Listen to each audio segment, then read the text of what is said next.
Belief isn't simply a thing for fair times and bright days. What is belief? What is faith if you don't continue it after failure?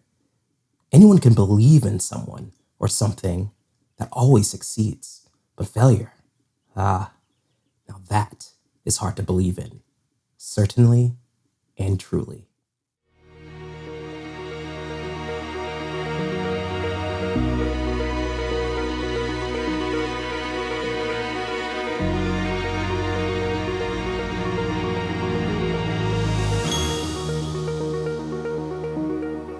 Hey guys, it's Jim Wilbourne, author of the Continuer Chronicles, and I wanted to talk to you about Mistborn, The Final Empire. Though this video won't be filled with spoilers for The Final Empire, there will be small details that could easily be considered spoilers in order for me to properly talk about this book. If you're not hypersensitive to spoilers, this won't be a problem. If you are, consider this your warning. You're probably watching this because you're like me. You love fantasy fiction, and this book has either been one of your favorites or it's been on your radar for some time now and you need a reason to give it a shot. I'm a Brandon Sanderson fanboy, I admit it. Sanderson's writing is right up my alley. He writes with elegant clarity while keeping us grounded within his characters' experiences. He builds worlds that engage the imagination. He describes magic in a way that makes the reader want those same abilities. This is the first novel in the first trilogy of Mistborn books, and Sanderson doesn't hold back any creativity.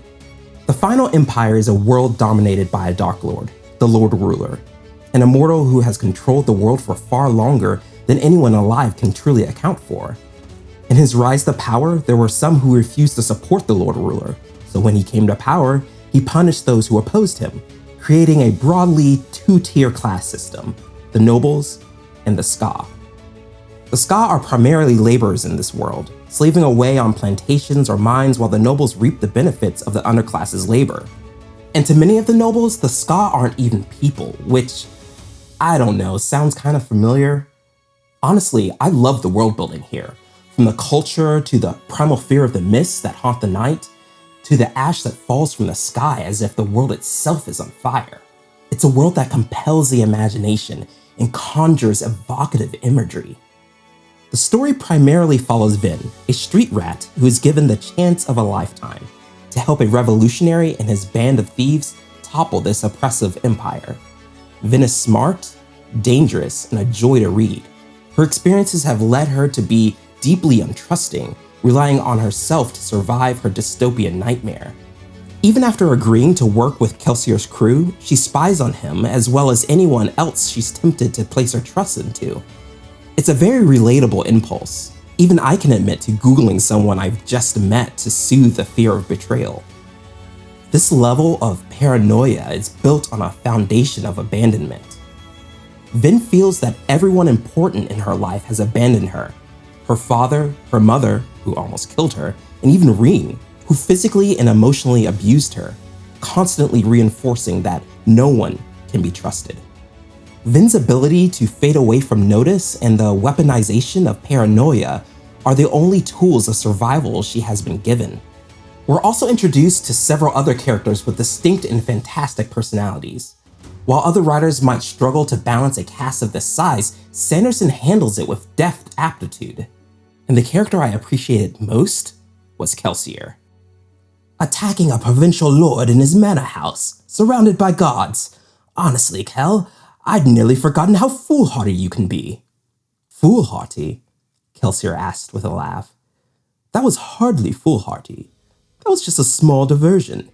You should see some of the things I'm planning to do.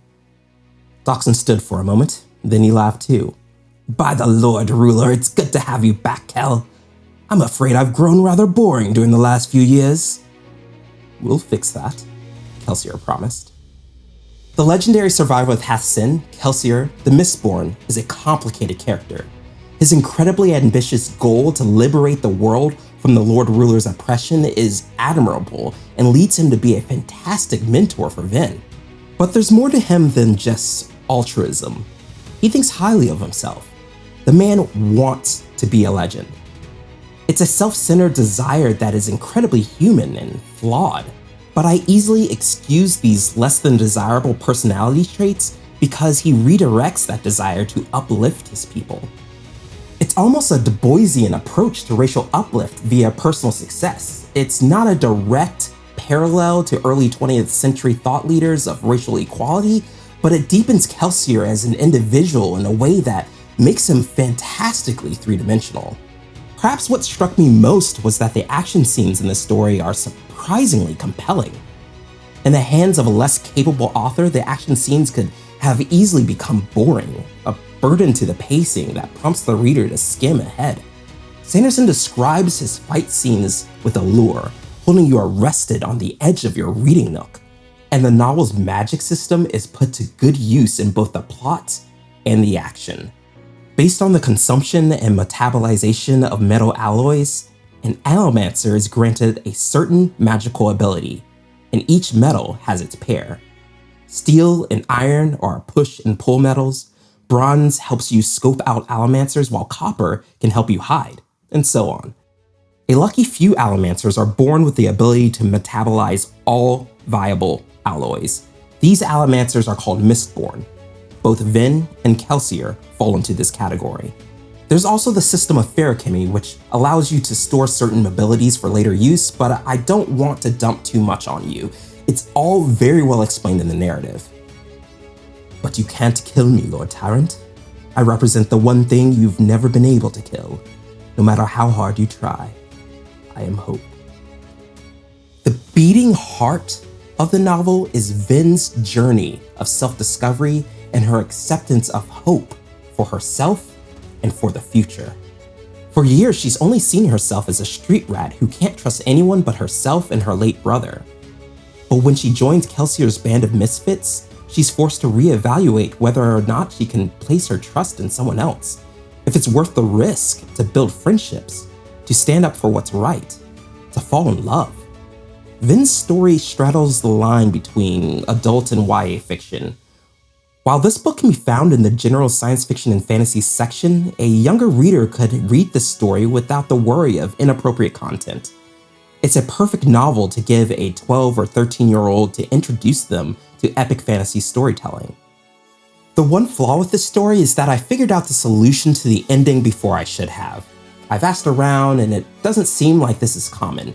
Perhaps being an author myself made me a bit sensitive to detecting the final reveal. Though I managed to uncover the solution prematurely, the novel is still leaps and bounds better than so many fantasy stories I've read. But what about you? Did you love this story? Did it connect with you in some special way? I'd love to hear about your experiences. Just leave a comment below. Why does the love story in Mistborn feel so familiar? Hey guys, it's Jim Wilbourne, author of the Continua Chronicles. Before I say too much, this video has spoilers for the first Mistborn novel, The Final Empire. So if you haven't read the novel and you don't want it spoiled for you, add this video to your watch later list and circle back when you're done. Or don't, whatever floats your boat, but you've been warned. There are several concurrent storylines in Brandon Sanderson's first Mistborn novel. The author himself on several occasions has talked about how The Final Empire is structured like a heist story.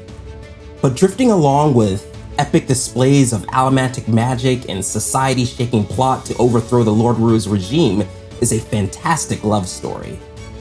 The novel's main character, Vin, begins as a street rat in the city of Luthadel, crushed under the tyranny of the Lord Ruler. She trusts no one, and it's not until she meets Kelsier, who brings her in on his plot to collapse the Empire, that she discovers the true extent of her talents as a Mistborn. It's at the formal balls of nobility that Vin runs into Ellen Venture, heir to one of the most powerful houses in Luthadel. Over time, Vin and Ellen fall in love, but Ellen doesn't really know the true identity of his valet until a spy discovers her secret. But it all works out in the end. Vin and Ellen's love conquers the gulf between their stations in life, and a new world order is established. It's a great story, but why? Why does the story resonate with us? Literature, even science fiction and fantasy stories, are part of a conversation, an artistic dialogue with stories told and retold through the ages. And when you find a story that clicks for you, there's a good chance it's part of a conversation you've been engaged with your whole life. The romance between Vin and Ellen is a retelling of a story that's classic and rarely fails to tug on our heartstrings when executed properly. Cinderella. Hear me out, I'll show you what I mean. You see, a story is really just made up of a few elements that work together in concert. Having the obligatory elements won't automatically make your story great, but fail to include the proper ingredients and things might not work out so well. Most stories are part of a greater pattern, cyclic, told before, even if we don't immediately recognize it. So what are the elements of Vin's story that make it a Cinderella retelling? Disney's animated interpretation of the fairy tale is probably one of the most popular over the past 100 years, but the most influential version is by Charles Perrault in 1697.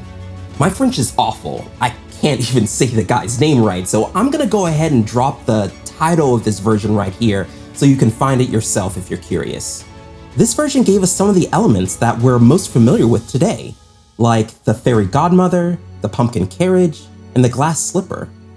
So, let's re-examine Vin and Ellen's love story through the lens of Cinderella. The novel's main character, Vin, begins as a Scotch street rat in the city of Luthadel, crushed under the tyranny of the Lord Ruler. Like Cinderella, Vin is living an awful life, overworked and abused. This is due to a class system that places her in a low station from birth. Vin's wicked stepmother is her society and its Lord Ruler. She trusts no one, and it's not until she meets Kelsier, who brings her in on his plot to collapse the Empire, that she discovers the true extent of her talents as a Mistborn. And here we have the fairy godmother. Well, godfather this time, but that's okay. Retellings always change the story to either build on the original theme of the story or introduce a new spin, but the fairy part is still very much intact. Kelsier is magical, and he's responsible for giving her the opportunity to meet her prince. It's at the formal balls of nobility that Vin, posing as Villette Renew, runs into Ellen Venture, heir to one of the most powerful houses in Luthadel. Is it starting to look obvious now? Vin, like Cinderella before her, disguises herself as someone else to go to a few balls where she meets her prince, Ellen Venture. Over time, Vin and Ellen fall in love, but Ellen doesn't really know the true identity of his Villette until a spy discovers her secret. So, you might be wondering, where's the glass slipper? In most modern interpretations of the fairy tale, Cinderella leaves behind a glass slipper as a clue to her identity for the prince. Did Sanderson miss this element? In the final Empire, things play out a bit differently. Vin strips away everything in her race against time, where midnight in the story is the assassins reaching and killing Ellen. She leaves behind her shoes and her dress, jumping into action with only her underthings for maneuverability. The items left behind don't serve to be the all-important key to her identity, however. Instead, it's one of Ellen's father's spies that delivers the clue to her identity. It's a loose parallel to draw between the glass slipper and a spy following and discovering that Vin isn't who she says she is. But like I said before, the storyteller can and should alter elements of their retellings in order to fit the era they find themselves in. Or perhaps, in Sanderson's case, to better fit the framework of a larger story with parallel plotlines. So this begs the question, did Sanderson write this parallel consciously? Maybe, maybe not. Sanderson is an experienced storyteller and certainly understands the power of using structural and emotional resonance to grab a reader. Mistborn even occurs in a faux French society, while the most influential retelling of Cinderella was similarly told for a French audience. But it doesn't really matter. Cinderella is a story we all share across time and space. There are variations of the tale in both Western and Eastern societies, and storytellers may draw on these touchstones intentionally or unintentionally as a shortcut for us, the reader, to connect with their themes and characters. But why would Sanderson add a love story to the novel anyway? What greater purpose is there? As an author, his job is to sell books, and really his justification can stop right there. Adding a romance to a book is a great way to satisfy readers. In general, love stories are highly emotional and help readers feel better connected to the characters. No more reason is needed. But let's assume that Sanderson, the master storyteller, had a greater purpose in mind. Using the underlying structure of Cinderella reinforces the final empire's themes of social inequality and trust. It pairs perfectly with Vin's journey from an unknown street rat to one of the most powerful people in her world. Allowing Vin to disguise herself as Lady Renew gave Vin a shield to explore her new identity behind. From a place of relative safety, she can reevaluate the assumptions she's made about life. Can anyone with power behave with honor? Is it possible to trust someone? Vin's love story serves as a vehicle for her to gain perspective, ultimately addressing the themes of social injustice and Vin's personal theme of trust. But what do you think? Do you think the love story in The Final Empire is a Cinderella retelling, or does it better match another story of old? Do you think the author did this intentionally, or are we just reading into things too closely?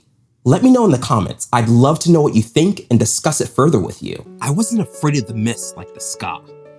Mistake. Hey guys, it's Jim Wilbourne, author of the Continual Chronicles, and I want to talk to you about The Well of Ascension by Brandon Sanderson. This review is a deeper dive into the story than a typical non-spoiler review, so if you haven't read the novel yet, circle back around when you have. Unless you're the type who doesn't mind some of the details being spoiled in order to enrich your reading experience. In Brandon Sanderson's second novel, The Well of Ascension, he ups the ante, subverts expectations, and reinvigorates your love for his characters. After the events of The Final Empire, we rejoin the cast and watch Ellen Venture attempt to rule a kingdom justly, a task that proves far from simple. Meanwhile, Vin searches for an imposter while attempting to uncover the truth about the deepness and the lost histories surrounding the hero of ages. Like the previous installment, this novel is well-paced with magical action. Vin has to fight some of her most challenging battles yet, and she has become the final line of defense for Ellen.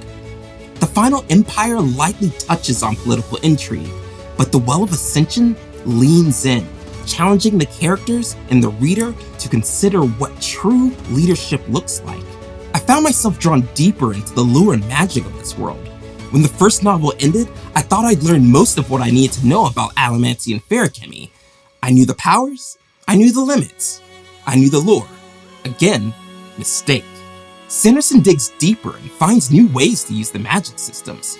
He explores how different elements of the world are tied together and unveils mysteries that have yet to be answered when the story concludes. For example, in this story we explore the culture and magic system of the Khandra, who can shapeshift into the form of their choosing after digesting the bodies of the form they wish to take. It's a haunting and interesting system of magic paired with a culture of contract-based servitude. Vin receives a Khandra companion, Tinsun, that takes the form of a large dog. I love a good animal companion, and it was fantastic to see their relationship develop on the page. The developing love story between our protagonists is terrific. Set in trust, the two work well together. But, like all relationships, that trust is tested, giving us a beautiful and compelling relationship to follow. We're also surprised with a romance of a very different kind. Patience is required with this volume. The first in the series is paced a bit quicker, but Sanderson slows down a touch here and takes his time, trusting that the audience will enjoy the direction he's taking. While I enjoyed the flow of the narrative, it may be hard to stick to it if you don't trust the author to bring it home. Spoiler alert, Sanderson's endings are always worth it. Speaking of spoilers, at risk of saying too much for those who are watching this without having read the book, there is a battle that is just absolutely epic in this novel. I don't want to spoil the details for you, so I'll just say this. Your jaw will drop. It's good. It's so good. You must love him enough to trust his wishes. Even if you disagree with them, you must respect him, no matter how wrong you think he may be, no matter how poor you think his decisions. You must respect his desire to make them, even if one of them includes loving you. The beating heart of the novel surrounds the aftermath of the fall of the Lord Ruler and how Vin must reestablish her purpose in life. Vin's obsession with protecting Ellen may stem from losing so many people that she gets attached to, the latest of which was Kelsier in the previous installment. This forces her to consider how much more she's willing to lose in this fight. Vin throws herself into protecting Ellen, refusing to lose him. She believes in him, but her past trauma runs deep, and she struggles with accepting herself, with accepting that someone as good as Ellen might love her. Is it possible that perhaps he doesn't love her at all? Vin trusted Kelsier, and she learned to trust Ellen, but now she's confronted with a new internal conflict. Is she simply a tool? Kelsier certainly used her to a certain extent. Is Ellen doing the same? Sanderson presents us with a perfect foil for Vin in the form of Zane, and I can't help but to draw a parallel to another classic hero-villain pairing, Luke Skywalker and Darth Vader in Star Wars Episode 5.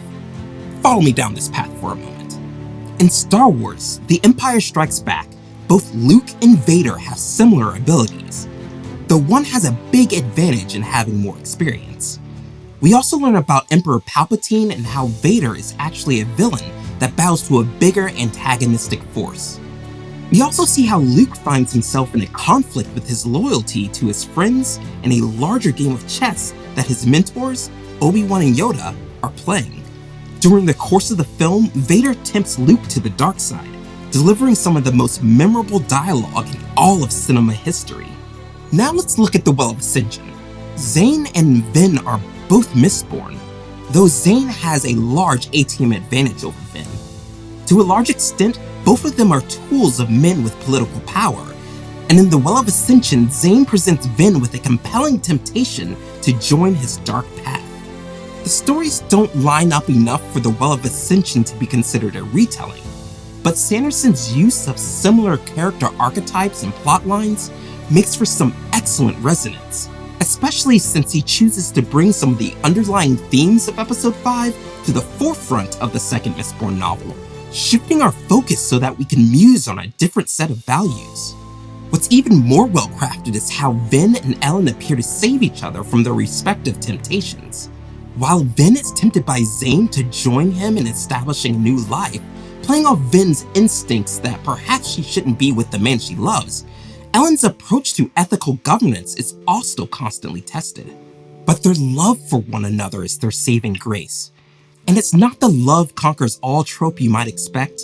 Instead, it's their passionate belief in each other, that Ellen is the only person to properly rule, and that Vin isn't the monster she believes herself to be. It's a complex ending that raises a number of questions about moral governance, but let's save that for another time. The novel's ending strongly compels the reader to move on to the final book in the trilogy. There are answers you'll need, and if you don't finish the series, I fear you'll be making a horrible, horrible mistake. But what about you? What did the Vin and Zane storyline remind you of? Were the politics of the story intriguing, or was it all too much? I'd love to hear about your experiences. Just leave a comment below. Mr. Sanderson, do you hate democracy? Hey guys, it's Jim Wilbourne, author of the Continuer Chronicles. Just a warning, this is a critical analysis video and has spoilers for the second Mistborn novel, The Well of Ascension. So if you haven't read the novel and you don't want it spoiled for you, add this video to your watch later list and circle back around when you're done. But if you've read the novel and you want to chat about it on a deeper level, you're in the right place. Era 1 of Mistborn is a trilogy with The Well of Ascension as its second installment. In the final Empire, we're introduced to the world of Scandriel, its allomantic magic system, and its oppressive empire. After Vin and Kelsier's crew topple the Lord Ruler's hold over the people, Ellen Venture fills the power vacuum. But instead of following the tradition of the status quo, Ellen takes a different approach to leadership. He establishes a council, a representative democracy, to share governing authority. The assembly consists of 8 nobles, 8 ska workers, and 8 merchants. This is where, in my opinion, the story gets truly interesting, because Sanderson took the opportunity to lean into political intrigue in this novel, instead of it simply being an action-adventure tale. And yes, I can already see some of you in the back falling asleep. This isn't what you started this series hoping for. I get it. Not everyone likes a story with these types of plot lines. But bear with me for a moment. Perhaps I can make it a bit more fun for you. Instead of simply making this novel about political maneuvering, and don't get me wrong, there's a lot of that in here, the author develops an interesting question. Does democracy work? Like, really work? At risk of stepping out of my lane for a moment, you may have noticed that sometimes a democratic system doesn't produce the results we hope for. It sometimes feels like no one is happy and nothing of true substance is addressed because a healthy compromise can't be reached. Lines are drawn in the sand, a stalemate is reached, or worse. But let's examine what happens in the Well of Ascension when this experiment is attempted. Ellen Venture is the king of Luthadel, but has a democratic council of nobles. He wants to resolve matters with diplomatic solutions, and believes total control is part of the corruption he's trying to fix in their world. So he has placed limits on his own power. From the start, the novel pits democracy against authoritarianism. Vin functions as a dissenting voice. She tells Ellen that he shouldn't have to ask for permission. Meanwhile, Twindle attempts to help Ellen present himself more as a leader and fit the expectations of a king. She also pushes him to take a more authoritarian approach. It's fun to see this argument play out in the novel. On one hand, Ellen wants a more just society for all. On the other hand, there are those who believe that if you want something done right, you have to do it yourself. You can't rely on the good nature of those in power to share the spoils of success. Who's right? Throughout the story, Ellen tries to reason with his father, Staff Venture, when he brings an army to Luthadel to take control away from Ellen. Ellen tries to help ease food shortages while the armies outside Luthadel limit resources, but the merchant class refuses, forcing Ellen to distribute his own resources, though they fall short, to the Ska. And while Ellen is trying to convince his father to team up with him against Set, a noble who wants to take the throne for himself, the Assembly has a vote of no confidence for Ellen because he has refused to be the strong leader of the previous status quo. When Set is nominated to the throne after bribing the merchants to support him, he courts Ellen to gain his support. In that meeting, Set tells Ellen that he won't allow the Assembly to continue after he takes rule, because that's the very reason why Ellen lost the throne in the first place. Ellen has put everything on the line. He deeply believes that democracy is better for his world after the rampant oppression of the Lord Ruler, and by giving more power to the people, he believed his version of governance would be self-evident to all. He even allows himself to be deposed when now is the time, more than ever, to take full control of his society so that it doesn't make slaves of its people. But it's not over yet. With one final vote to go to decide who will take the throne, there is still time for democracy to work, and Ellen holds on to that. When a vote for the new king is split between Penrod, Ellen, and Set, the two councilmen who voted for Set ask if they can change their vote. Ellen says that they can, hoping that they've seen the error in reverting back to authoritarianism. They change their vote to Penrod, losing Ellen the throne for good. As Ellen prepares to leave the city for his and Vin's safety, Twindle tells him that he shouldn't abandon his people, and that if he does, he'll be remembered as a coward. But he leaves anyway, feeling completely defeated. Not exactly a ringing endorsement for democracy. It's not until Vin returns to Luthadel and forces Penrod and Set to bend the knee to Ellen that this whole thing ends with Ellen as emperor. Ellen's experiment with democracy is a failure, and it ends with the restoration of the status quo, of Ellen having unchecked power. The story ultimately concludes with a good man in charge, but with a system that may, according to Ellen, lead to ruin in the future. So what does the author want us to take away from this? Is this an argument for the folly of a democratic society? Perhaps. But I think instead it's an exploration of the difficulty of being a good man while also being an effective leader. And Twindle says as much after Ellen loses the throne. But, Twindle said, that moment isn't what cost you the throne, Ellen Venture. That moment was a small thing, far too simple to credit with your large-scale failure. You lost the throne because you wouldn't command your armies to secure the city, because you insisted on giving the Assembly too much freedom. and because you don't employ assassins and other forms of pressure. In short, Ellen Venture, you lost the throne because you are a good man. When a progressive change in the status quo is attempted, certain members of society face a crisis. It's like changing the rules of an established game when there are winners and losers.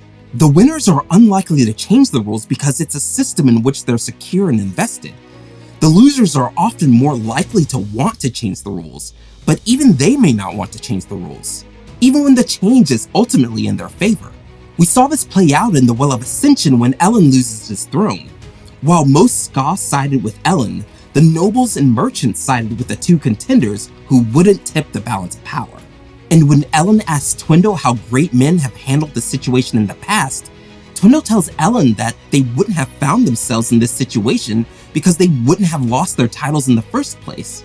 Giving up power is rather rare in our world as well as the fictional worlds we visit. George Washington, Juan Carlos I, and to an extent Gorbachev are some notable examples. But truly good leaders are rare, and those who find themselves in power are often too good to be effective. In the novel, it's not until Vin takes matters into her own hands that Ellen can lead, something Ellen was unwilling to do. But what do you think? What do you think the Well of Ascension has to say about democracy and corruption? Do you think it's possible for a man to do what is right and also be a good king? Let me know in the comments. I'd love to know what you think and discuss it further with you. Wow, that was a lot. Hey guys, it's Jim Wilbourne, author of the Continual Chronicles, and today I want to talk to you about The Hero of Ages by Brandon Sanderson. This review is a deeper dive into the story than a typical non-spoiler review, so if you haven't read the novel yet, circle back around when you have. But if you're ready to talk about this story in more depth, let's do this. The Hero of Ages is the end of the first generation of Mistborn books. In the final Empire, we met Vin, Elend, and a large cast of Mistings who engaged in a heist so epic that they became the stuff of legend. So epic, in fact, that in the Well of Ascension, an entire religion has formed around them. In this volume, our heroes must deal with the consequences of having visited the Well of Ascension. Ellen has not only leaned into his role as emperor, but he has become a competent ruler. He and Vin now fight together to save their world, which is now dying from famine and mist-induced illnesses. But there's a strange and unnatural order to how the mists kill, and unraveling that mystery may be the key to restoring the world's balance. It's my opinion that the Well of Ascension holds the belt for the best overall story in the trilogy, but the standout characters in The Hero of Ages are Spook and Sazed. I really enjoyed the journeys given to these two characters, and each represented a part of the story's strongest theme: faith. I'll save Sazed for another video, but today I'm going to focus on Spook as an example of some excellent story work that I think is worth a second look. During The Hero of Ages, we dive deeper into Spook's backstory and desires. He wants to be a bigger help to Vin and Elend, to change the world for the better, and to be an important part of the movement. He believes himself to be perhaps the least useful because his allomantic abilities don't always have the most benefit in a lot of situations. As a Tenai, he's a great spy, but feels like he hasn't truly proved himself useful. Spook has been wearing a blindfold because his abilities as a Tenai give him heightened senses, and for a long time now, he's been constantly flaring his metals, causing daylight to overwhelm his vision. But after Spook gets stabbed, he finds he can now burn pewter. Pewter allomancers have the ability to enhance their strength and stamina, basically granting the allomancer incredible strength. With this power, he finally feels as though he can bring Erdo into Ellen's empire. Not only that, he gains the ability to commune with Kelsier. With his newfound powers, Spook stops wearing his blindfold. This is interesting because blindfolds can be a great metaphor in stories. They can symbolize faith, which is a very prevalent theme throughout the novel. But they can also represent deception, which in the case of The Hero of Ages, is also an element at play in Spook's story. On one hand, Spook gains a renewed faith in Kelsier and a belief that he is with them, watching over them and guiding them. On the other hand, as we found out later, he is being deceived. First by the lie that he has little value without a stronger allomantic ability, then second by Ruin as it works to control Spook under the guise of Kelsier.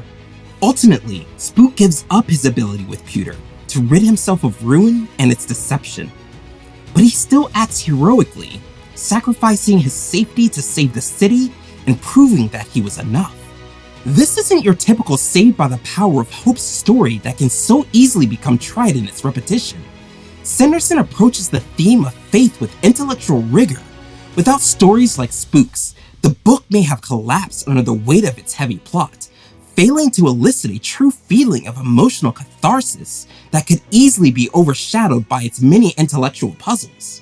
And that brings me to what I think is the ironic flaw of the trilogy's ending. I'll let you finish your drinks so you don't spit take on my carpet. Done? Good. It had too much awesome. I know. Hear me out though, because I think this is subtle. In the first two novels, we had a steady clip of incremental awesome reveals. But in The Hero of Ages, Sanderson was forced to show his incredibly well thought out hand. Because many of the story's secrets needed to be saved for the last several hundred pages, I was overwhelmed by all the tarps he snatched away so we could see how everything fit together. I realize that's a strange element to take issue with, but what's intended as a feature can become a flaw. While I can't say for sure what would have smoothed over what Sanderson needed to accomplish, my first instinct would be to resolve it by giving the reader more reaction time. I know I needed more time to breathe, and the perfect way for me to breathe is to read more character work.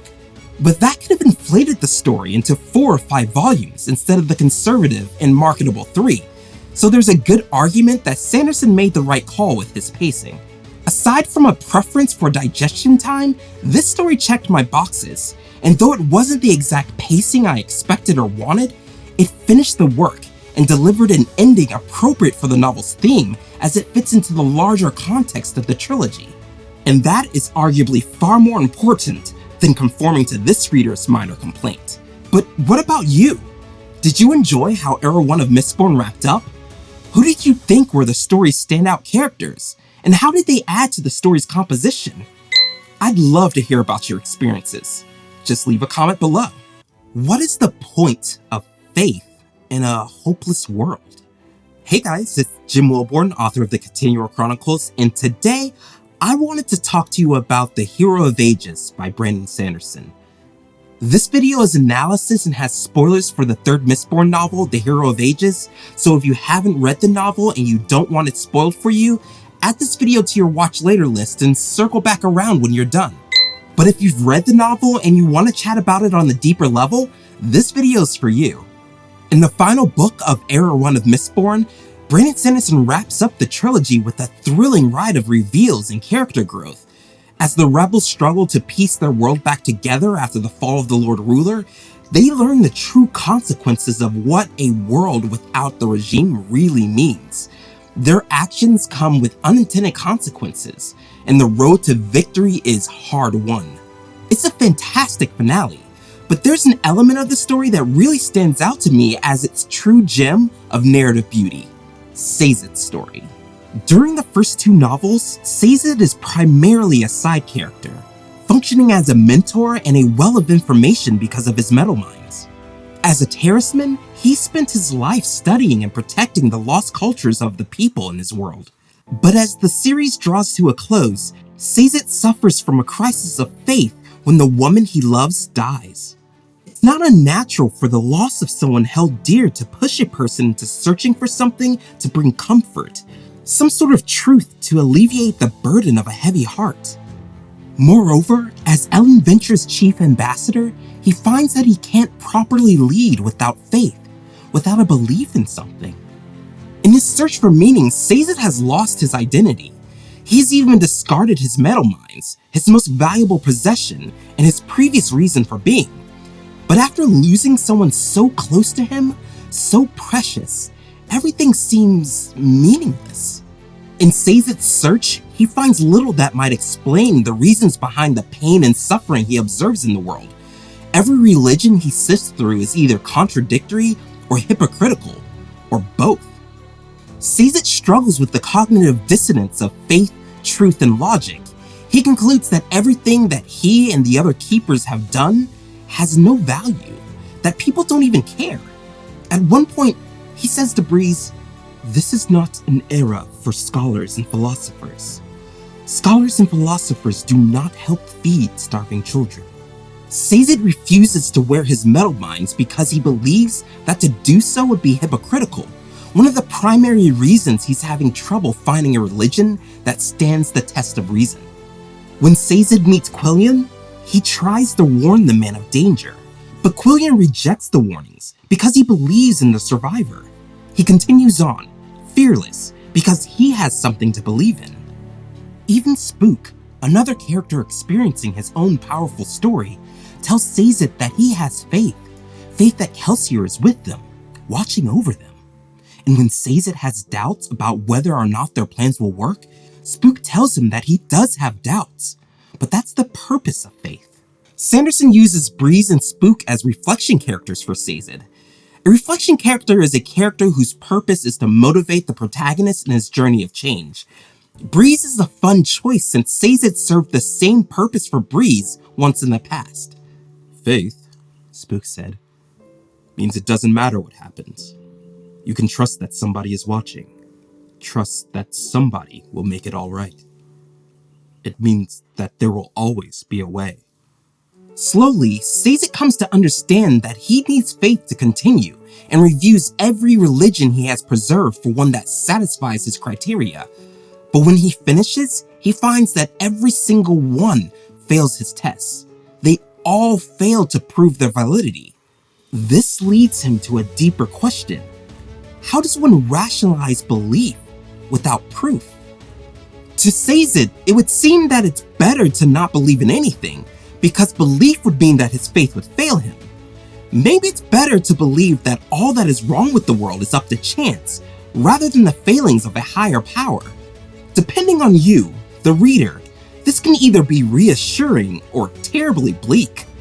But Sanderson doesn't leave us there. Eventually, Sazed finds that the terrorist religion isn't dead. He's given one final hope of discovering a religion that holds truth. However, it's not that simple. When he visits the Conjurer's first generation, the keepers of the terrorist beliefs, Sazed is told that he's searching for something that doesn't exist, because faith is not about logic. To quote Sazed himself from the first novel, The Final Empire, "Belief isn't simply a thing for fair times and bright days. What is belief? What is faith if you don't continue it after failure? Anyone can believe in someone or something that always succeeds. But failure, now that is hard to believe in, certainly and truly."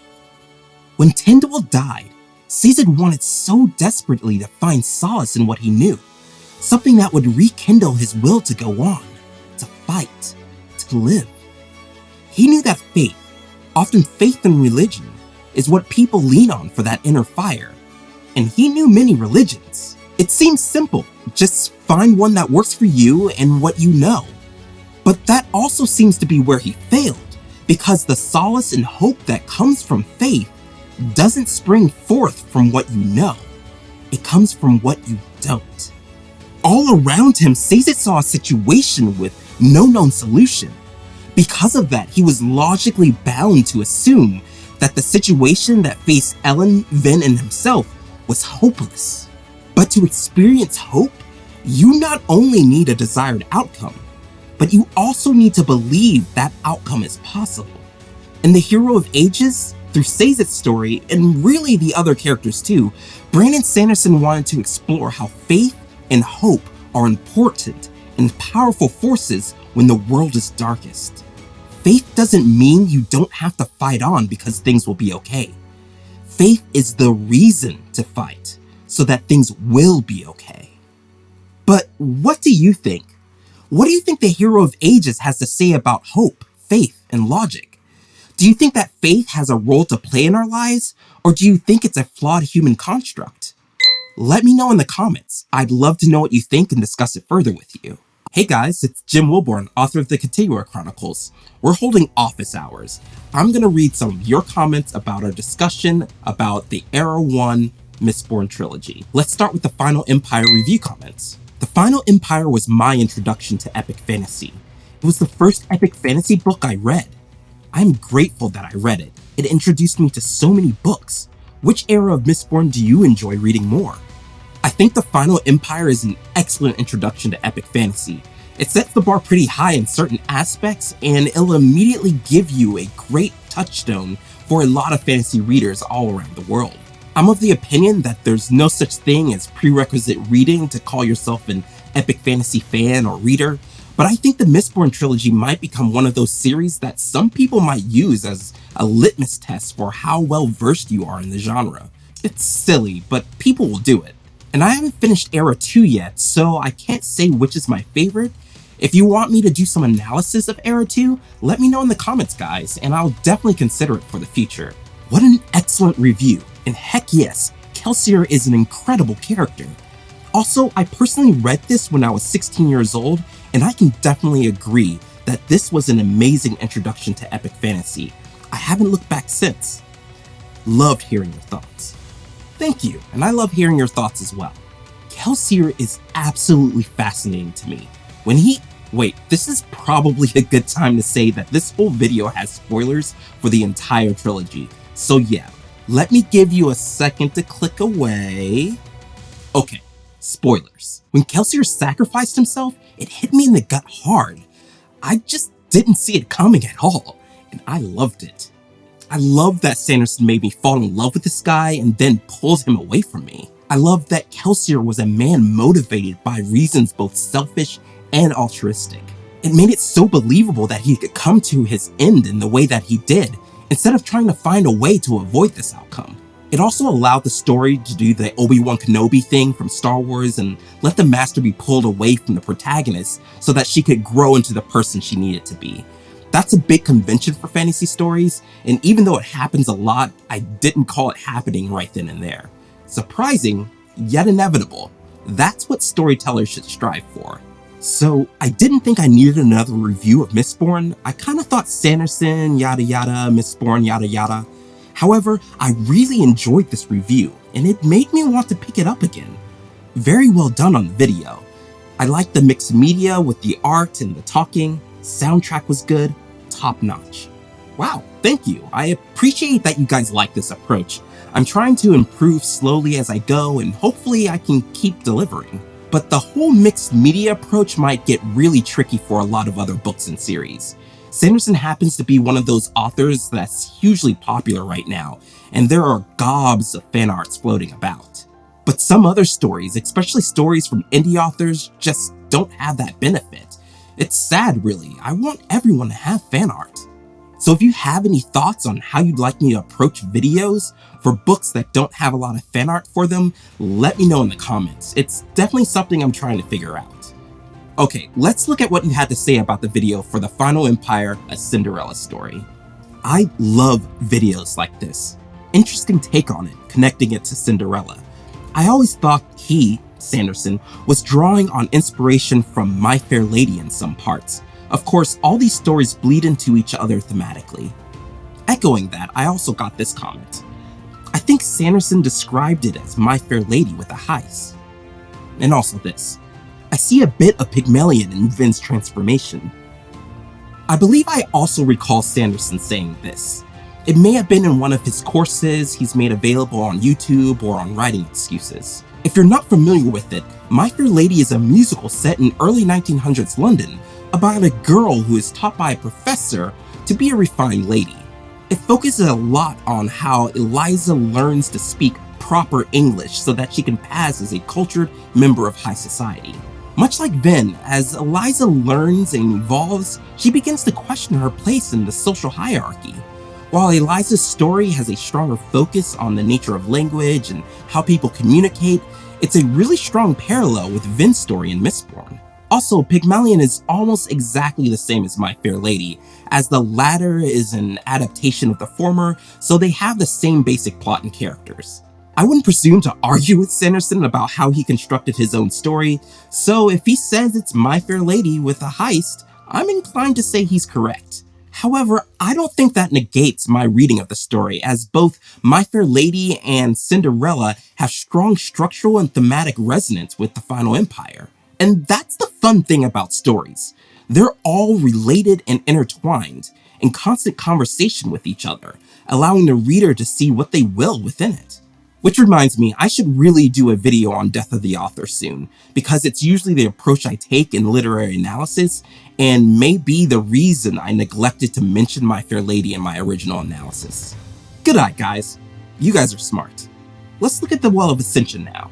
Unfortunately, I took a long break after the first two Mistborn videos because I had a lot of other things going on at the time, but I appreciate everyone who waited and returned to chat with me about the second book months later.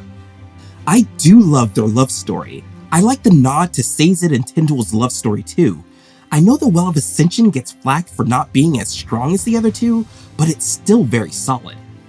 You know, I didn't really talk much about Sazed and Tindwell's love story. First, can we talk about how I always want to say Twindle instead of Tindwell? I don't know why, it's really hard to keep that straight, so if I say it wrong, excuse me. Anyway, they're an interesting love story because they share so much in common, but also have a few points where they differ in ways that could have kept them apart for good. I believe Tindwell is much older than Sazed, and she has a far more pragmatic approach to her beliefs and actions. Seeing them butt heads was very interesting because they're both intelligent, but simply held their values in a different order. But they both held knowledge and learning in high regard. And despite their differences, they grew to have mutual respect for each other that blossomed into something magical. Sazed helps Tindwell become more empathetic, while Tindwell pushes Sazed to be more open-minded. Without each other, they may have never become a more complete and stronger versions of themselves. And that's what a fantastic partner does for you.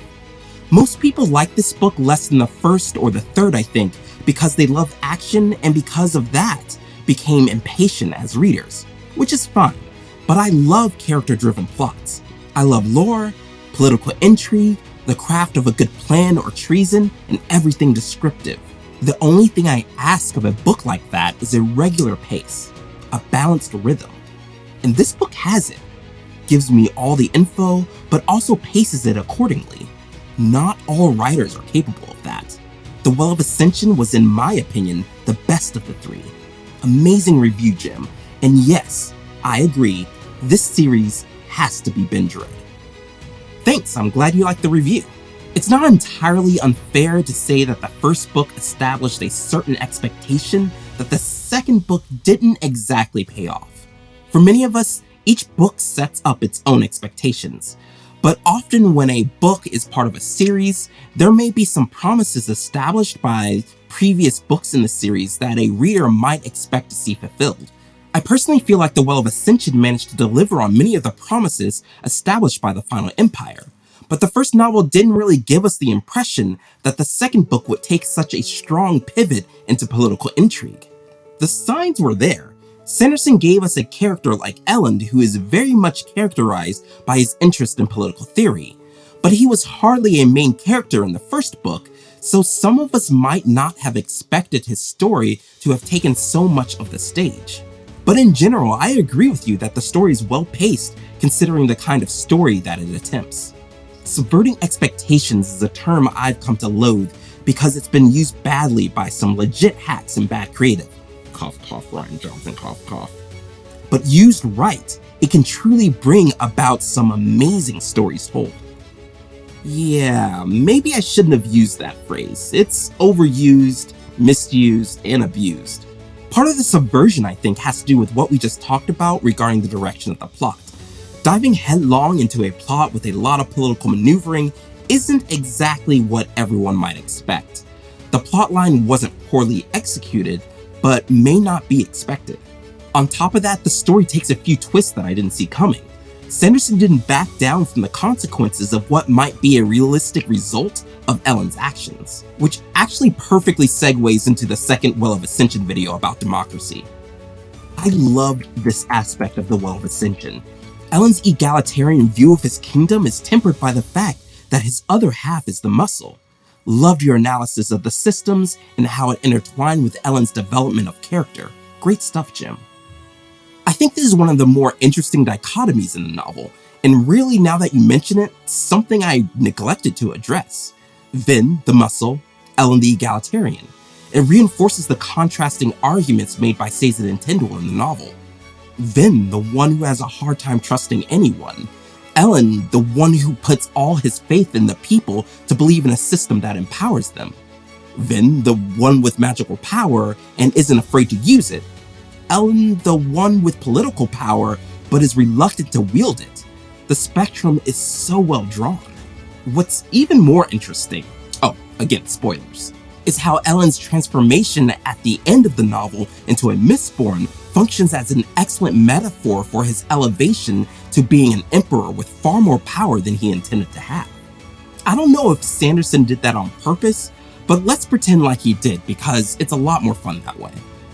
Love this discussion. It reminds me of probably my favorite quote from the Black Panther movie, where T'Chaka tells T'Challa, "You're a good man with a good heart, and it's hard for a good man to be king." It's not so much the line or the characters, but the concept of it that makes it powerful. Great breakdown. The Well of Ascension may not be as action-packed and fast-paced as the other two, but the politicking in it is so well done. T. Wow, now that's a cool catch. You guys are amazing at critical analysis. The Black Panther movie is one of the Marvel Cinematic Universe's most well-constructed narratives in terms of thematic complexity and resonance. In the film, T'Challa idolizes his father, and he wants to do everything he can to be a good king like his father, but his unwillingness to see his father's missteps keeps him from being a great king. T'Chaka made many difficult decisions in his time as king, and how he handled some of those problems created the story's antagonist. T'Challa's transformation required him to be a different king in order to break the harmful cycle. There's actually more to be said here about how the two stories complement each other, but we don't have time here. Excellent catch. 50 points to Ravenclaw. This is such a great discussion topic. Personally, I always thought that Sanderson's point was not only that it's difficult for a good man to rule effectively, but also that a society needs to actively want democracy before it can work.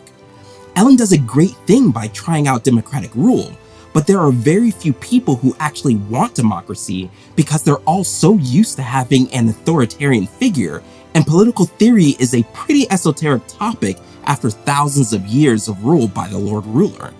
In my opinion, his experiment was always going to fail, because so much of society just wasn't interested in democratic rule unless he does exactly as Tyndall suggests. It's a fascinating dilemma. That is an excellent point.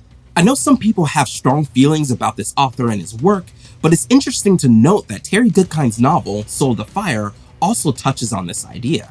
Elend's efforts to introduce democracy suffered because of his society's ingrained authoritarian mindset. Similarly, in Soul of the Fire, the people of Anderth have to come to terms with their own desire for freedom so that they can fight the oppressive rule of the Imperial Order. Like in The Well of Ascension, Richard allowed the people to vote because he genuinely believed that the people would see the reason in his arguments. It was a catastrophic failure. Both Richard and Elend learned in their respective stories that you can't just implement democracy and expect it to work. Democracy requires both education and engagement for the process to succeed. Fail on either front, and the outcome can easily counter the people's own interests. Tyndall's advice to Elend about recognizing the current political climate in relation to pushing for democratic ideas turned out to be sound. Similarly, Kaelin advised Richard against his plan to allow for a vote. Both of these novels address the complexities of political change, how new systems of government succeed or fail, and the power dynamics between various classes. I think Ravenclaw deserves 50 more points. Let's see what you guys had to say about the Hero of Ages. You might want to skip ahead a bit if you haven't read Mistborn Era 2 because there are a few spoilers in this one. I just snagged a copy of your book. Sounds promising. Spook is divisive. I loved him personally. He grew so much and played a pivotal role in the Hero of Ages. And if you've read Secret History, you know there's always another secret. Spook becoming ruler for a long time and fathering many children is gonna be super important down the road. Same with the Lord Ruler and his offspring. This trilogy is the series that got me to start reading again after getting sober from heroin, and reading has become my new addiction. Read 37 novels this year already, and yours will be on the TBR pile for a little while as I have a few things to get to first, but it will be in the next few months. You got a new sub. First of all, your personal story of how reading changed your life is amazing, and I commend you for making changes to live a healthier, more fulfilling life. Thank you for sharing that. So, I haven't read Secret History yet. And don't worry, I'm one of those people who don't mind spoilers. They don't tend to decrease my enjoyment of the story.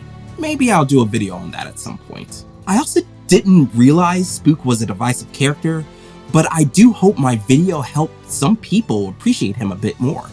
I can't wait to finish reading Mistborn Era 2 so I can see some of the inferences you're making about Spook's importance to the future of Scadrial. Scadrial. I'm saying it right this time, I hope.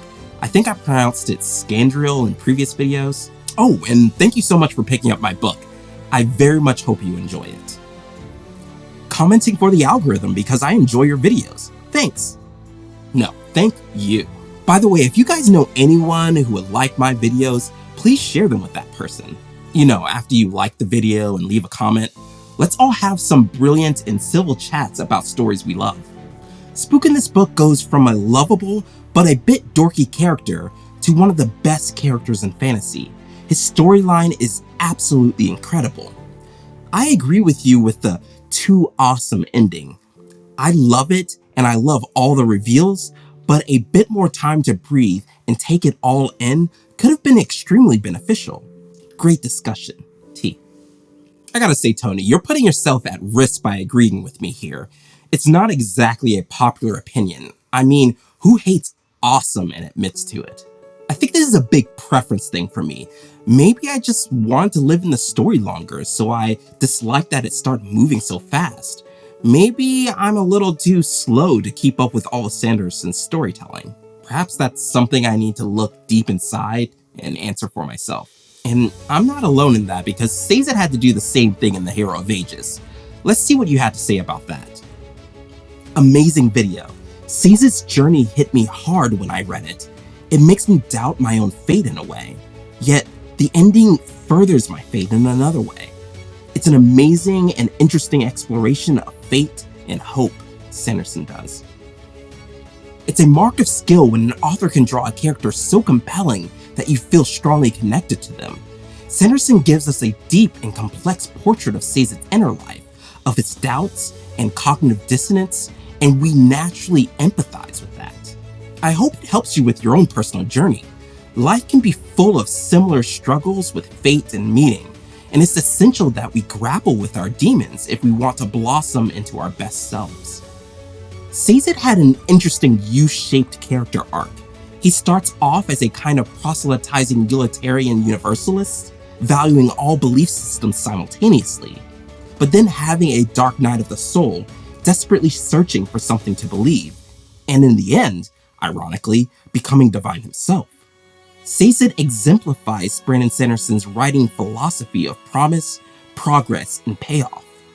His transformation through his character arc comes with its own progress bar, as Sazed combs through his notes, ruling out each belief system one by one.